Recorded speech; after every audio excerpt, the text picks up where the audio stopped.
I once had to deal with police calls due to a misunderstanding by a classmate about the bruises on my body. Now, she has to switch classes and face the consequences. I'm 19 years old and enrolled in a nursing program. In our program, we do a lot of physical exams on each other for practice, which involves wearing shorts and tank tops. It's important to note that I'm permanently blind in one eye. I'm always bumping into walls, doors, railings, plants, people, animals, pretty much everything around me. As you can imagine, I'm covered in bruises about 90% of the time on my blind side. One day in class, we were talking about signs of abuse, and the teacher mentioned constant bruising. I raised my hand and added that it's important to talk to the patient, if they're an adult, before calling the police, as it could be something else. She asked for an example, so I rolled up my sleeve and explained that the bruises on my body were from door handles at the school, which were of varying colors and heights. She nodded and agreed, saying that with children, we call the authorities the moment we suspect abuse, but with adults, we first try to talk to them. If their explanation seems reasonable, we don't call the police. A week later, the police showed up at my door. They told me they had received a report that I was being physically abused and was always covered in bruises. I explained my disability to them, and they checked my home, spoke with my family, and found no further signs of abuse.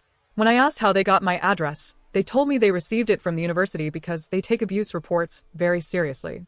When they contacted the university about me, the school was very concerned and just wanted to make sure I was okay. After the police left, I spoke with some people at the university, including a psychologist, just to make sure there were no signs of mental or emotional abuse. Everything checked out and life went on. I was still getting bruises every day, but a few days later, one of my classmates came up to me and said that another classmate, Kay, was telling people she was considering calling the police again because I was still covered in bruises. I made a note of this report and gathered statements from a few other people. Sure enough, the police showed up again. Same routine. This time, I told the university that Kay was using the police to harass me and that I wanted something done about it. The university decided the best course of action was to move her to another lab section, so she couldn't see whether I was bruised or not. Kay now tells me that I'm being unfair to her, saying she was just trying to help, and that I didn't need to mess up her whole schedule at the university. Relevant comments. Deleted user. She really didn't learn the lesson from the class, did she? If she had followed what the teacher taught and talked to the adult first, none of this would have happened. She brought this on herself. Comment 1. She harassed you by repeatedly calling the police. The first time could have been out of concern, but after everything was checked out and you were confirmed to be safe, she still chose to continue. So it's completely on her. OP, original poster, was okay with the first call. People make mistakes, but after the second time, she needed to stop. Comment 2. I'm not blind in either eye, but I'm always bruised. My legs and sides are usually covered with bruises, and sometimes a big purple knot. It's a daily occurrence. Multiple doctors have said there's no medical issue. I just have terrible spatial awareness and bump into things like door handles, desks, and counters. It's simply my own lack of attention and clumsiness. Comment 3. Kay knew about your disability and learned in class about the importance of talking with the patient before reporting. Additionally, Kay could be a serious danger to her future patients if she did this with a domestic violence case. The abuser might escalate when confronted by police, creating a dangerous and potentially deadly situation. Comment 4. Kay found out the consequences of not believing you and not minding her own business. She needs to learn to reel it in, or she's not going to last in her nursing career with that kind of assumption making. Comment 5. Genuine question. How do you end up bruised almost every day? Do you have low vision in your other eye too? Do you wear glasses? I'm blind in one eye too, but I rarely get bruises from running into things. I usually sprain my ankle or stub my toe due to blind spots, but that happens once or twice a year. My peripheral vision and how I turn my head is usually enough to avoid frequent bumps. OB. I'm nearsighted in my other eye, and I can't see things on my left side at all.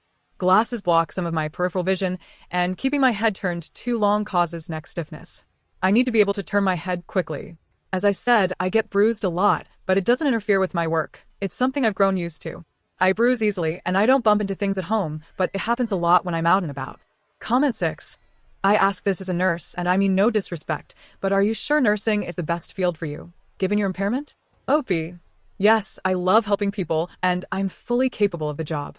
I'm the only one who gets injured in my daily life, usually because I'm not paying attention to my surroundings. I'm constantly tripping over things or bumping into stuff because I don't notice it in time.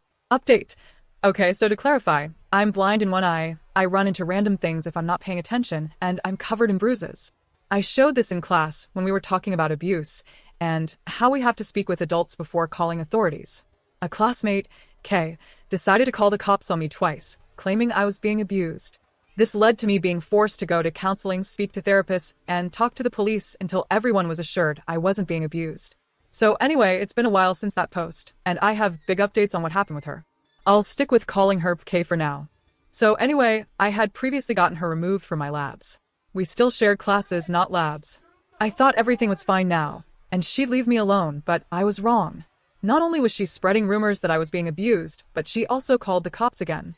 Apparently, more than once. The other 2 times, the police said they had received a report of abuse. This time they mentioned reports, plural. When I asked how many reports there were, they said it was multiple people. I don't know if others in class called, or if she had her family do so. I just don't know. They couldn't tell me who made the calls due to privacy laws meant to protect the identities of reporters, to help ensure abusers don't retaliate against those who report them. Apparently, my university had tried to stop them when the cops spoke to them, but the police had to check anyway. So, they came after talking to the university, and once again, we went through the same process. I told the officers I felt like someone was using the police to harass me, and they took that information seriously. They assured me that no one would show up again, and that anyone who calls after being told not to would have their name recorded. If they continued to call after the warning, they would be charged with harassment. Well, that was about a week ago, and someone continued calling, even trying to claim a different name. They didn't realize that the police can record phone numbers. So there's your update on Kay. She kept calling again and again until it got her charged with harassment and misuse of police resources.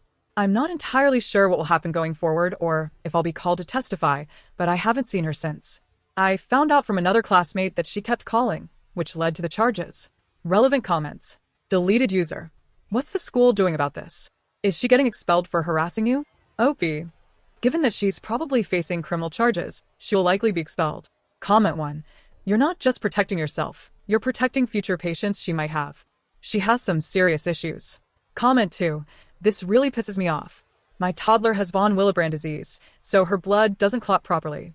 She's always covered in bruises and often looks like a Dalmatian. She also has paper-thin skin, so she gets cuts easily. One day, she even scratched the corner of her eye on the edge of a pillow.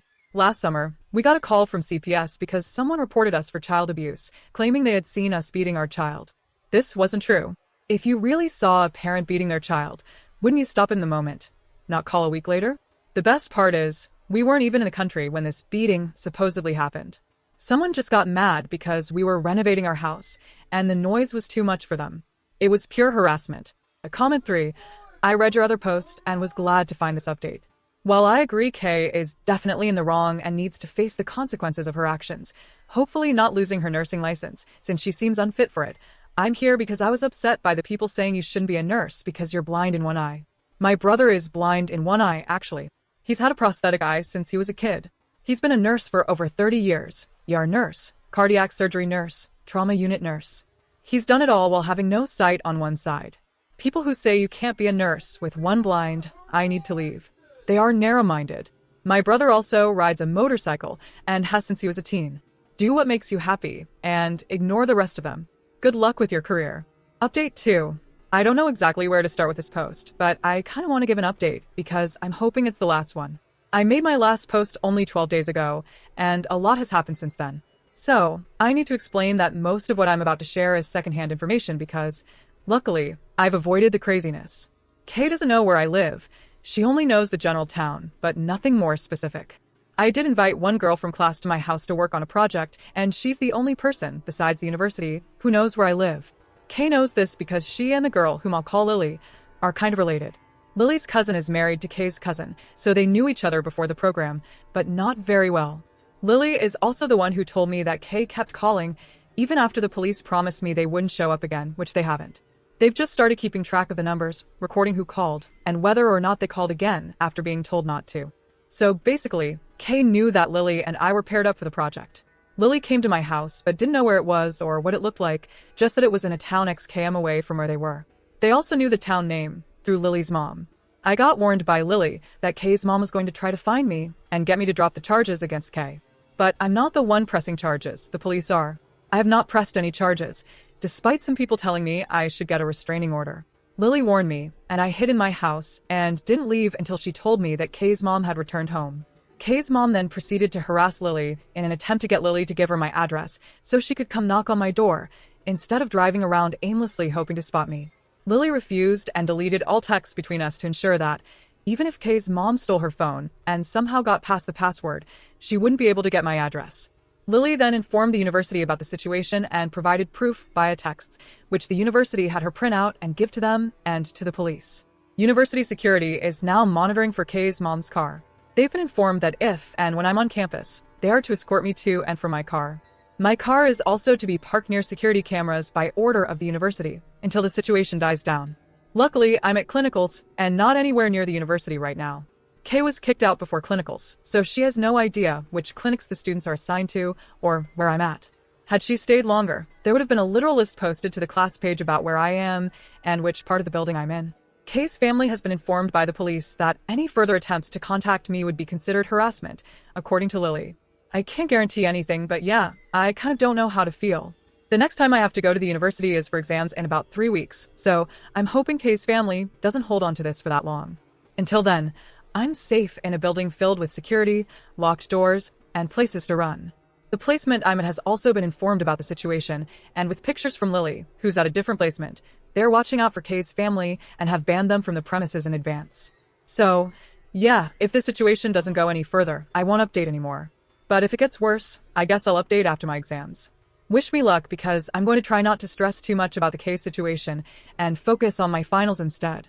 I'm not sure how well that'll work, but I'll do my best. Hope you all are enjoying my mild suffering. Hopefully, it entertains you a little, at least so that some good can come from this crazy situation. I can't believe I'm going through this right now. Anyway, thanks again for the encouragement and kindness many of you have shown me during this insanity. Please wish Lily some luck too, as she's being bombarded by her family to give Kay's mom my address, phone number, etc., and she's doing her best to hold out on this while making sure her phone is never out of her sight on the off chance Kay's mom tries something. Anyways, hopefully this is goodbye. If not, I'll see you all in 3 weeks with another update. Relevant comments. Comment 1. I don't understand why there is so much drama from Kay and her family. Like, what the heck is going on that they feel the need to harass you? Have you considered getting a restraining order? OP. Hi, I still don't feel a restraining order is necessary because they only really serve to keep people who are willing to listen away, and that's not really the case here. I plan to just avoid it and let the police and courts handle it. I just want to forget it ever happened. Comment 2. This is going too far. What's wrong with that woman? Has her whole family gone insane? Not only are they harassing you, but they're also putting your family in danger. She's basically accusing them of abuse, which could damage their reputation and put their jobs at risk, depending on their field. It's good that the university is providing you with security, but it's still not enough. Lily might not be able to warn you every time that woman leaves her house, and there's a chance she could eventually find her address and come to threaten you.